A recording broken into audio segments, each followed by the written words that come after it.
After a hard trudge from parts unknown, Edwin, 18 to 25, a darkly handsome yet somewhat meagre young man wearing a plain monk's habit, arrives in the unnamed village a little before midday.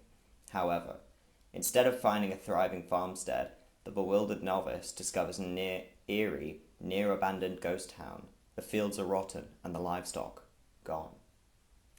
There are no voices, no birdsong, nor even the faintest whisper of the wind. The only signs of life are a few dishevelled villagers strangely scattered about in the open, dumbly staring at the sky or nibbling on the grass. Stranger still are the dozens of hares cutely hopping to and fro between the stagnant devastation. As Edwin moves deeper into the village, he calls out, "Hello."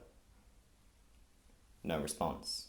Now at the village centre, Edwin looks up and sees a pagan totem looming over him, its carved wooden surface shaped into the abstract likeness of a woman, and further adorned with dozens of flowers, prayer flags, painted eggs, and animal skulls. It is Eostre.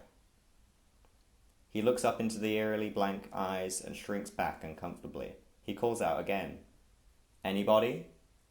No answer. Seeing no alternative, Edwin nervously approaches a dishevelled young maiden, early 20s, vacant-eyed and deeply malnourished, listlessly sat cross-legged on the grass as she watches the clouds in her simple, muddied dress. As she quietly mumbles to herself, Edwin attempts a flimsy introduction. "Good morning. I'm Edwin. What's your name? Where is everyone? Why are you sitting out here all alone?" End of page 1.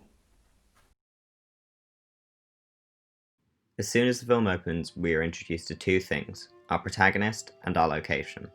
The decision here is which we introduce first. As you can see on the right, I plan on introducing the village first, establishing the prison that Edwin is putting himself into. Therefore, when we see Edwin enter the village, we understand how oblivious he is to the danger he is putting himself in. Now we are in the village, we must show the state of decay.